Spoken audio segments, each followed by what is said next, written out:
সকালের বৃষ্টি ও যানজটে ভোগান্তিতে পড়েন চলতি বছরের এইচএসসি পরীক্ষার্থীরা। ছাতা, রেইনকোট থাকলেও অনেক শিক্ষার্থীকে ভিজে পরীক্ষার কেন্দ্রে প্রবেশ করতে দেখা যায়। সকাল 10টায় বাংলা প্রথম পত্রের মধ্য দিয়ে শুরু হয়েছে এইচএসসি ও সমমানের পরীক্ষা। সকালে রাজধানীতে বৃষ্টি ও যানজটে ভোগান্তিতে পড়েন এইচএসসি ও সমমানের পরীক্ষার্থীরা।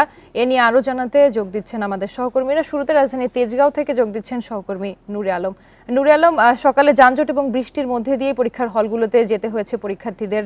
এরই মধ্যে পরীক্ষা শুরু হয়ে গিয়েছে, তো সকলের উপস্থিতি দেখছেন কিনা, কি অবস্থা পরীক্ষার কেন্দ্রের? সকাল 10টায় এইচএসসি পরীক্ষা শুরু হয়েছে। বাংলা প্রথম পত্র পরীক্ষার মধ্য দিয়ে এবারের এইচএসসি পরীক্ষা শুরু হলো। সকাল 8:30টার পর থেকে রাজধানী জুড়ে তীব্র বৃষ্টি, আর এতে করে ব্যাপক ভোগান্তিতে পড়তে হয় পরীক্ষার্থীদেরকে। আমি দেখেছি যে অনেক পরীক্ষার্থী বৃষ্টিতে ভিজে কেন্দ্রে প্রবেশ করেছে এবং সেই সঙ্গে ছিল তীব্র যানজট। যেহেতু গত সপ্তাহে শিক্ষা প্রতিষ্ঠান খুলেছে, বলা চলে যে এই রোববার থেকে ঈদের পরে অনেকটাই স্বাভাবিক চেহারায় ফিরে এসেছে ঢাকা, এবং সেদিনই এইচএসসি পরীক্ষা শুরু হয়েছে। ফলে আজকের ব্যাপক ভোগান্তিতে পড়তে হয়েছে পরীক্ষার্থীদেরকে বৃষ্টি এবং তীব্র যানজটের কারণে। সেই সঙ্গে অভিভাবকরা আমাদেরকে বলেছেন যে এই এইচএসসি পরীক্ষা অথবা বোর্ড পরীক্ষার যে সময়, সেটি যদি অফিস সময়ের সাথে একটু সমন্বয় করে আগানো অথবা পেছানো যেত, তাহলে এই ভোগান্তি হয়তো বা কিছুটা কম হতো। কারণ অফিস সময় সকাল 9টায় এবং পরীক্ষা শুরু হয় সকাল 10টায়। ফলে এই আর 9:30টার মধ্যে পরীক্ষার্থীদেরকে কেন্দ্রে প্রবেশ করতে হয়। ফলে এই সময়টুকুর মধ্যে অফিসগামী যাত্রী, সেই সঙ্গে পরীক্ষার্থী, ফলে রাস্তায় ব্যাপক যানজট সৃষ্টি হয়।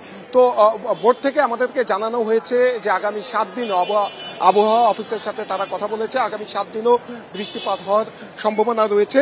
ফলে এই যে বোর্ডের যে একটি নিয়ম রয়েছে 30 মিনিট আগে কেন্দ্রে প্রবেশ করানো, সেই নিয়মে তারা শিথিলতা আনছে এবং এটি সকল কেন্দ্রে এরই মধ্যে জানানো হয়েছে। আর আজকে যে পরীক্ষা শুরু হলো সেটি সিলেট বিভাগ ছাড়া অন্যান্য বোর্ডগুলোতে একযোগে এই পরীক্ষা শুরু হয়েছে। এবং সিলেট বিভাগের যে স্থগিত পরীক্ষা রয়েছে সেই পরীক্ষাগুলো 11 আগস্টের পরে শুরু হবে, আর কিন্তু ফলাফল একযোগে প্রকাশ করা হবে বলে জানিয়েছে শিক্ষা বোর্ড। সেই সঙ্গে পরীক্ষায় যাতে কোনো ধরনের প্রশ্নপত্র ফাঁস না হয়, সেজন্য সব ধরনের ব্যবস্থা নেওয়া হয়েছে।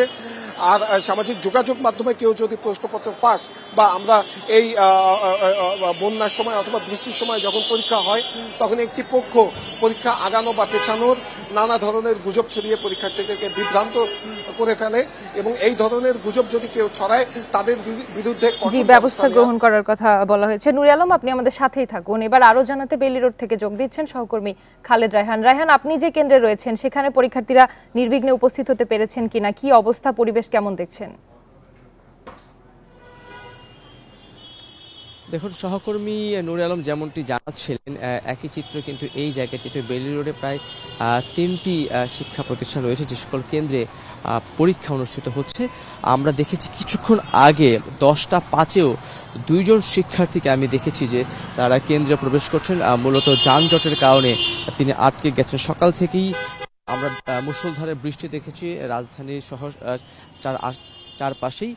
আবহাওয়া অফিস থেকে আগে থেকে বলা হয়েছিল যে এই সময় পুরো সপ্তাহ জুড়েই ভারী বৃষ্টিপাতের সম্ভাবনা রয়েছে। তো সেটিকে মাথায় রেখেই শিক্ষা বোর্ড থেকে বলা হয়েছিল যাতে পরীক্ষার্থীরা তারা যাতে সময় হাতে নিয়ে বাসা থেকে বের হন।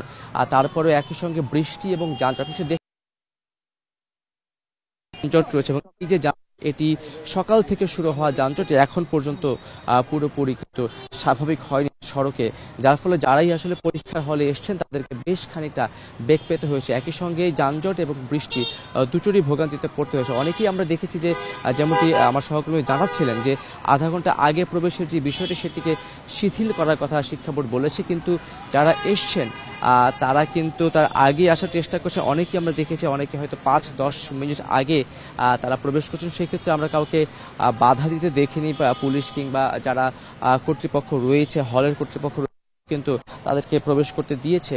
মূল বিষয়টি হচ্ছে যে এইচএসসি এবং সমমানের যে পরীক্ষাটি শুরু হয়েছে, এই প্রথম সপ্তাহ বৃষ্টি থাকবেই, এটিকে উপেক্ষা করে বা এটিকে মাথায় রেখেই কিন্তু পরীক্ষার্থীদেরকে যেই তাদের কেন্দ্র সেখানে আসতে বলা হচ্ছে। এবং ট্রাফিকের ব্যাপারটি যেটি পুলিশের পক্ষ থেকে বলা হয়েছে, শিক্ষা বোর্ডের পক্ষ থেকে অনুরোধ করা হয়েছে যে এই যে অফিস ডে টাইম, সেই সময়সূচিতে অন্তত যে কয়েকদিন পরীক্ষা। রাজধানী তেজগাঁও এবং বেইলি রোড থেকে এইচএসসি ও সমমানের পরীক্ষার বিষয়ে জানাচ্ছিলেন আমাদের সহকর্মীরা।